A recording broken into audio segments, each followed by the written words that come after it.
This video is a tutorial for mathematical skill 4C for GCSE Science, which is plotting two variables on a scatter graph. In your GCSE Science specification, after the information about biology and chemistry and physics, there's an appendix called Mathematical Requirements, and this lists all of the math skills that the exam boards have been asked to test you on within GCSE Science. These math skills make up 20% of the marks available across all of the papers. They're tested at the level below the level of science that you're taking, so in theory they should be quite approachable, but it's definitely worth making sure you're confident in them before you get to your science exams. When you're plotting data, particularly if you're taking the higher tier exams, it's not uncommon at all that you're asked to label your axes and maybe even pick the scale that you're going to be using.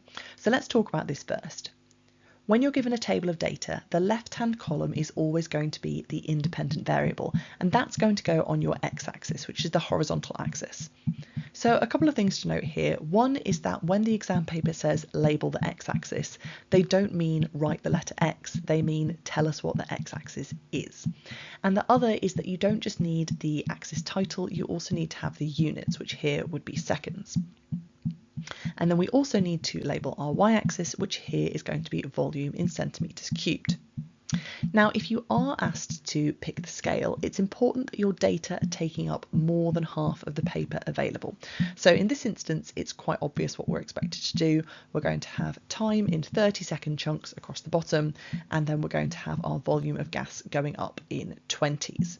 But for instance, here, we wouldn't want to use hundreds or 50s, because if we did that, then the data wouldn't take up more than half of the graph paper available.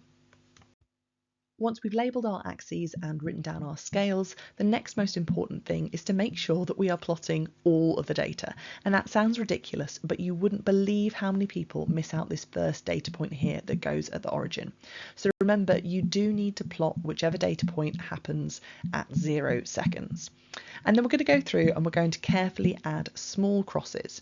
Now, in general, in your exam papers, you're told to use black ink, but it does say that you can use pencil for diagrams such as graphs. And I would really encourage you to do this, because if you make a mistake, it's just really easy to mess up your whole graph. So we're going to make very, very small crosses at each of the points that we're asked to in this table. Commonly, when plotting a scatter graph, we're also asked to draw a line of best fit, and this is one of the places where GCSE Science and GCSE Maths really butt heads, because within GCSE Maths you're only taught about linear lines of best fit, whereas within Science we're interested in real-world data, and what we would say is your line of best fit is there to help you to make predictions, and if you have a relationship that isn't linear, then your line shouldn't be linear. So our line of best fit here is going to be a smooth curve. Now notice that I said smooth curve. We're not going dot to dot, we're making an overall prediction of the trend. So far that seems quite straightforward, so let's look at a couple of little things we can do to make this more challenging. The first one is including some negative numbers in this. So this is some data from the osmosis required practical in Biology Unit 1, where we look at how the mass of different chips of potato or some other vegetable matter has changed. So again, here we might be asked to label our axes, we might be asked to determine the scale, and then we need to start plotting some data. And it starts off relatively straightforward, but obviously as we get to 0.8 and 1 mole per decimetre cubed, we need to be conscious of where those negative numbers are going. And just be really, really careful, maybe even mark in the individual grid lines in between the major grid lines so that you know, oh, this is -10, but this is -11, this is -12, because it's just far too easy to put your mark on the wrong side of that negative number. And then this is an example where we do have a linear line of best fit, so it would be appropriate to use your ruler.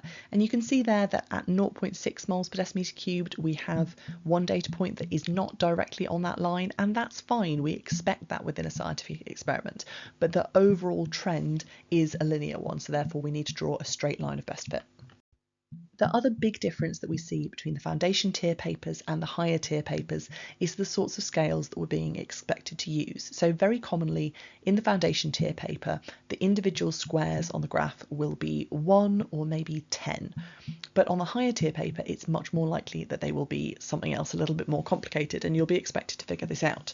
So for instance, if we're asked to plot 25.4, and this is our scale, we've got 5 individual squares between 25 and 6. And the gap between 25 and 6 is 1 whole unit, whatever that unit is.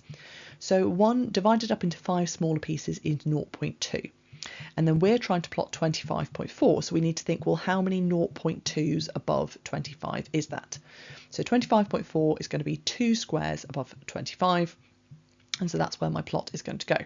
And then here's another different example. So between 0 and 20, we've still got 5 squares, and therefore each one of those squares is worth 4. So if we're trying to plot 12, well, 4 goes into 12 3 times. So we're trying to plot a value that is 3 squares above 0, and so we're going to plot it here. Thank you very much for watching, and I hope you're now feeling a little bit more confident about plotting scatter graphs in your GCSE Science exams. If you did find this useful, then don't forget to like, subscribe, comment and share the channel, and I'll be back soon with some more maths for GCSE Science.